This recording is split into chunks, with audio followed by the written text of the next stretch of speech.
The yellow tulips trembled in my hands as I approached Dad's casket for the final time.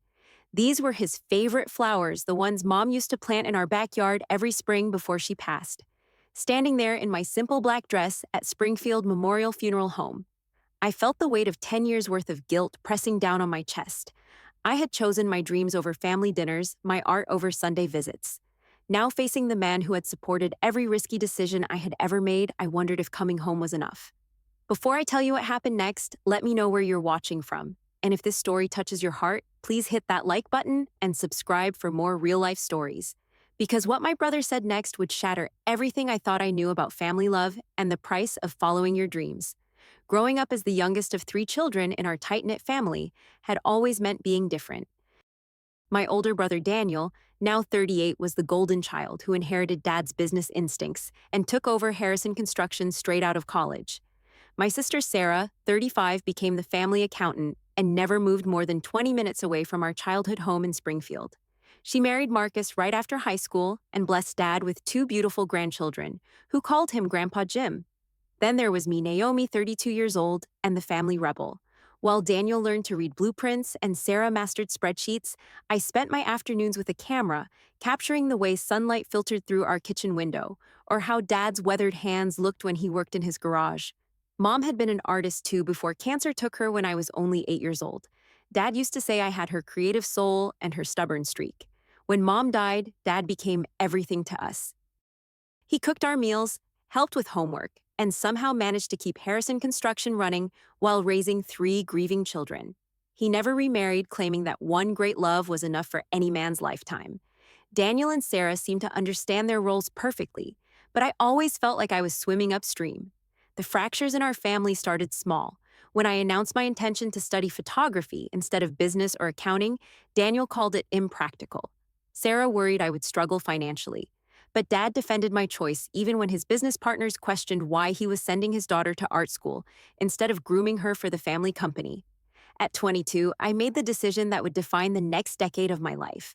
I packed my dreams into a beat-up Honda Civic and drove west to Los Angeles chasing a career in photography.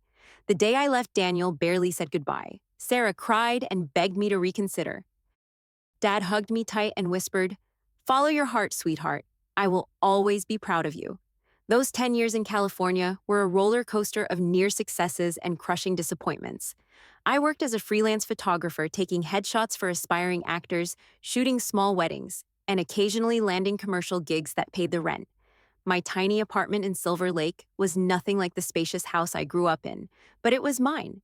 Every week, Dad called to check on me, celebrate my small victories, and encourage me through the setbacks.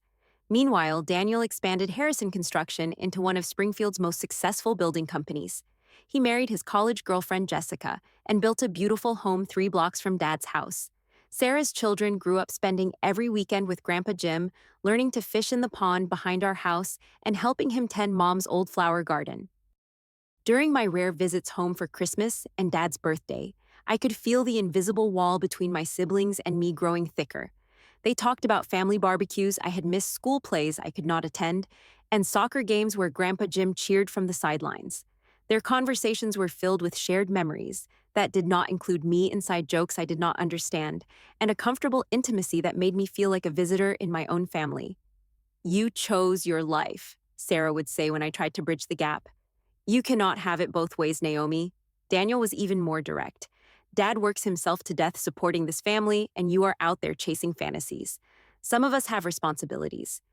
But Dad never made me feel guilty. He kept a framed photograph of my work on his desk at the office, and I later learned he had subscribed to every photography magazine that featured my pictures.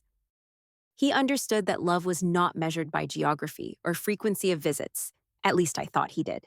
The call came on a Tuesday morning in March. I was editing photos from a fashion shoot when Daniel's voice, flat and emotionless, delivered the news that would change everything. "Dad had a stroke at the office this morning. He is gone, Naomi." The flight from Los Angeles to Springfield felt endless. I sat in my economy seat staring out the window and replaying every conversation Dad and I had shared over the past month. Had he sounded tired? Was there something in his voice that I should have recognized? The guilt began eating at me before the plane even touched down. Daniel picked me up at the airport, his face a mask of controlled grief. We drove through familiar streets in silence until finally he spoke. You know, Naomi dad worked 16-hour days right up until the end. Never took a real vacation. Never complained about carrying the weight of this family on his shoulders. His words felt like accusations, each one a reminder of how I had chosen my own path, while he and Sarah carried the responsibility of caring for our aging father. I tried to explain that I had offered many times to help financially, but Dad had always insisted he was fine. Daniel just stared straight ahead and said, "Right." The house looked exactly the same as it had during my last visit 6 months earlier. Dad's coffee cup still sat on the kitchen counter, and his reading glasses were folded neatly beside the newspaper on his favorite chair. Sarah was in the living room with Marcus, and the kids planning funeral arrangements with the efficiency of someone who had taken charge of family decisions for years. When I walked into my old bedroom, I was shocked to find everything preserved exactly as I had left it a decade ago. My high school photography award still hung on the walls, and my old camera equipment sat on the desk where I had left it. But what broke my heart was the discovery of a thick photo album on my nightstand. Inside were printed copies of every single photograph I had ever sent Dad via email over the years. Professional headshots, artistic landscapes, candid street photography, experimental portraits. He had carefully arranged them in chronological order, noting the dates and locations in his familiar handwriting. Some pages had sticky notes with comments like, "This one reminds me of your mother's work," or "So proud of your eye for beauty." I sat on my childhood bed, tears falling onto the album pages, realizing that Dad had been more invested in my career than I had ever imagined. While I was struggling to make rent and questioning my life choices, he was creating a shrine to my artistic journey. That evening, as Sarah and Marcus discussed funeral logistics over dinner, I caught fragments of conversations that made my stomach clench.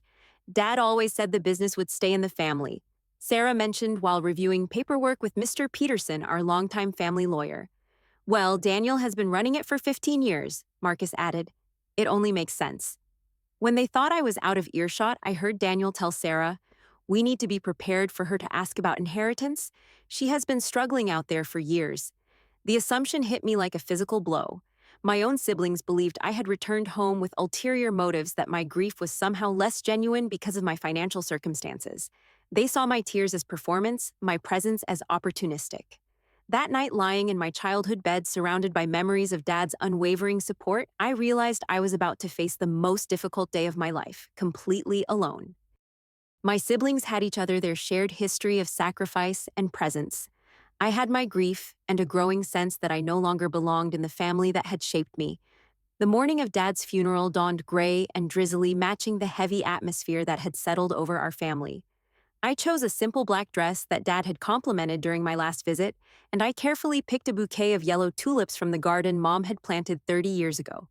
St. Mary's Catholic Church was packed beyond capacity. Dad had touched so many lives through his business, his volunteer work with Habitat for Humanity, and his quiet acts of kindness that few people knew about.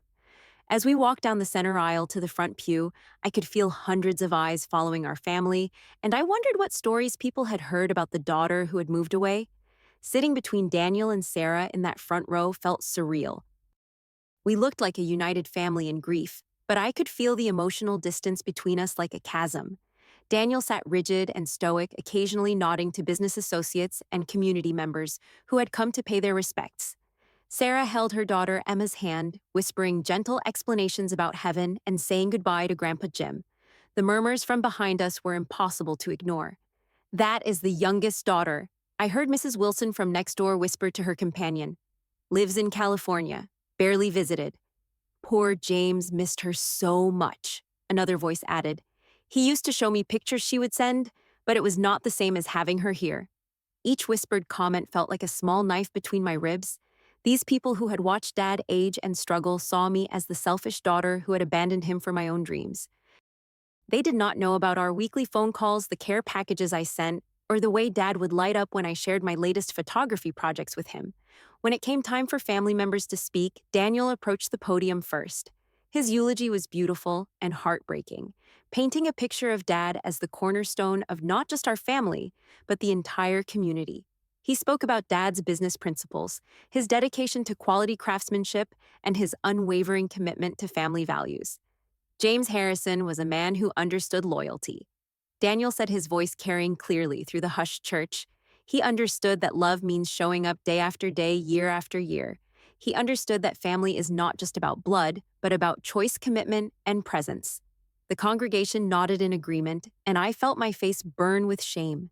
Daniel was not just eulogizing Dad.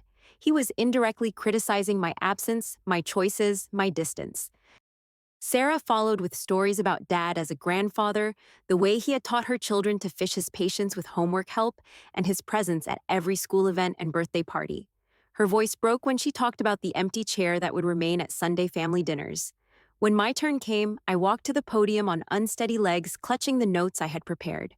I looked out at the sea of faces, many of whom I recognized from childhood, but had not seen in years. My father was the first person to believe in my dreams. I began, my voice barely above a whisper.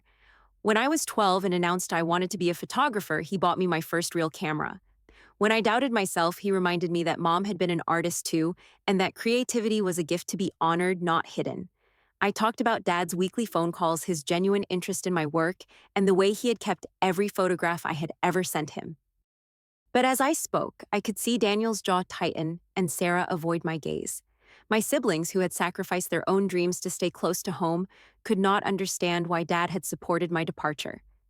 Distance does not diminish love, I concluded, but even as I said the words, I wondered if I was trying to convince the congregation or myself.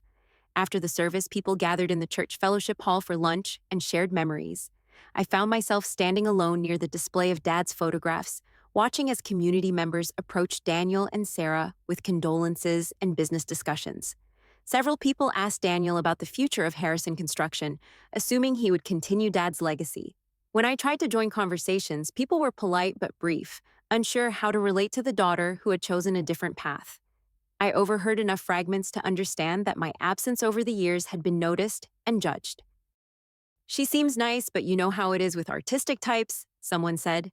"They do not understand family obligations the way the rest of us do." Standing in that fellowship hall surrounded by people who had watched me grow up but no longer knew me, I felt more isolated than I had ever felt in Los Angeles. At least in California, people did not expect anything from me. Here I was, failing to live up to a version of myself that I had never been. The burial service at Hillcrest Cemetery was smaller, limited to close family and Dad's oldest friends.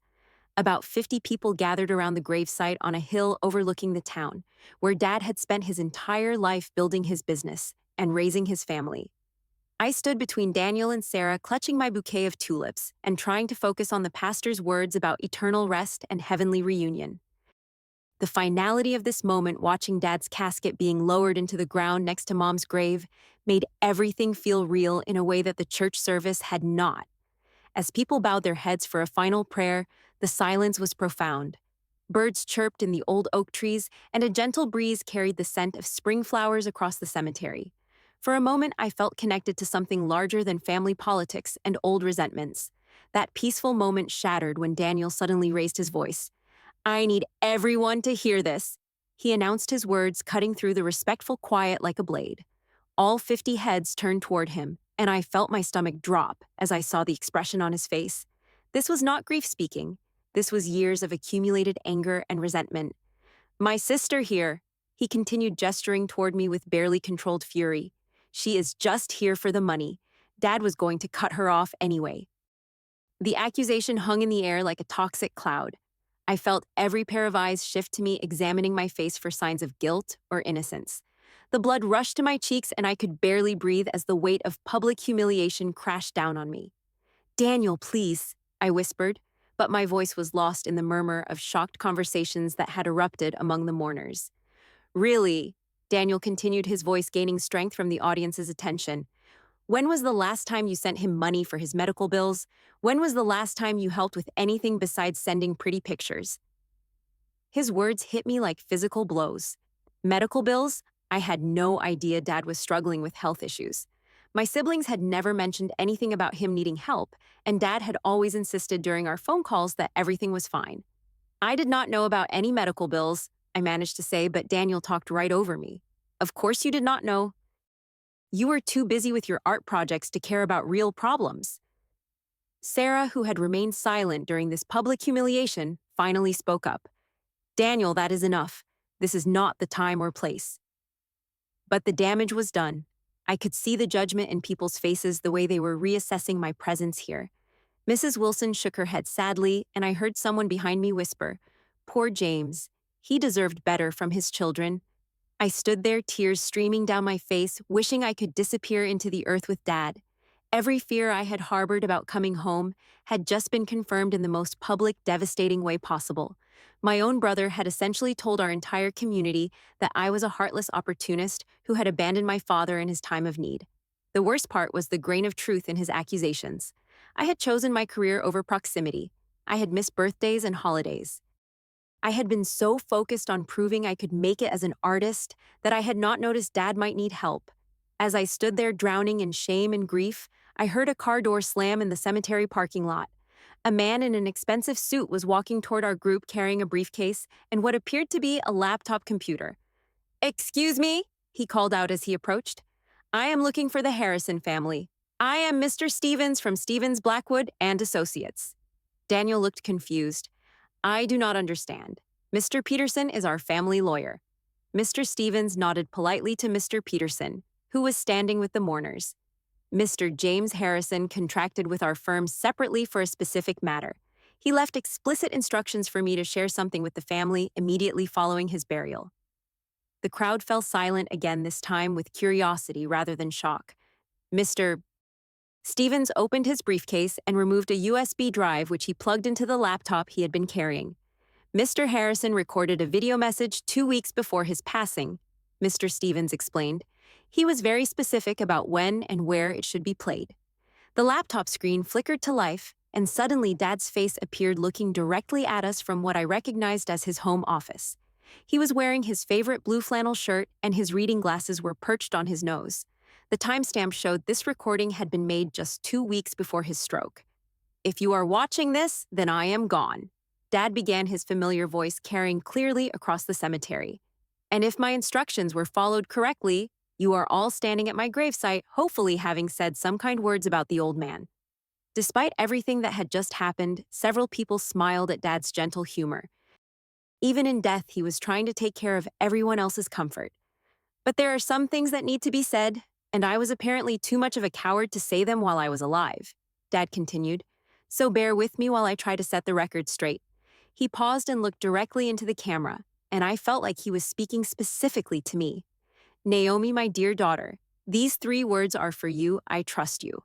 My knees nearly buckled. After everything Daniel had just said, after all the guilt I had carried, Dad's first words were about trust. "You see, Naomi, you are the only one who followed your heart just like your mother did. And while your brother and sister have been wonderful children in their own ways, they have never understood what it means to choose courage over comfort." The crowd was dead silent, now hanging on every word. "Daniel, my son, you have built Harrison Construction into something magnificent, and I am proud of your business success. But you have also built walls around your heart. You think love is measured by proximity, but I know better." Daniel's face had gone pale, and I could see his hands shaking. "Sarah, my beautiful daughter, you have given me grandchildren, who light up my life, and your dedication to family is extraordinary. But you have also chosen security over understanding, and you have let fear make you judgmental." Sarah was crying openly now, and Marcus had put his arm around her shoulders. "The truth is," Dad continued, "I have been battling heart problems for 2 years. I did not tell Naomi because I knew she would drop everything and come home sacrificing the career she has worked so hard to build. I did not want her to choose duty over dreams the way I did when her mother got sick." My hands flew to my mouth. Dad had protected my dreams even at the cost of his own health. I told Daniel and Sarah because they were here and I needed practical help, but I also told them not to burden Naomi with this information. They honored my wishes, but I can see now that my decision created resentment. The explanation hit me like a revelation. My siblings had not been keeping secrets to hurt me. They had been following Dad's explicit instructions. "What none of you understand," Dad said, his voice growing stronger, "is that Naomi has been supporting me in ways you cannot measure. Every photograph she sent reminded me why beauty matters. Every phone call filled me with pride. Every brave choice she made showed me that raising children means teaching them to fly, not clipping their wings." I was sobbing now, 10 years of guilt and isolation pouring out of me. "The money does not matter," Dad concluded. Harrison Construction will be divided equally among all three of my children because you all contributed to its success in different ways. But there is a special fund I have set aside, Naomi. $200,000 for you to open that photography school you have dreamed about. The gasps from the crowd were audible.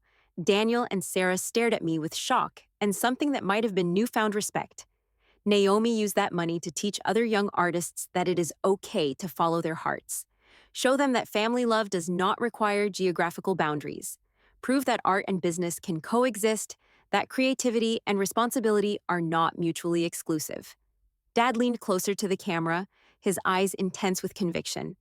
To everyone gathered there today, do not let my death divide this family further. Daniel's strength, Sarah's dedication, and Naomi's courage are all part of the same love story. They are all part of your mother's and my greatest legacy.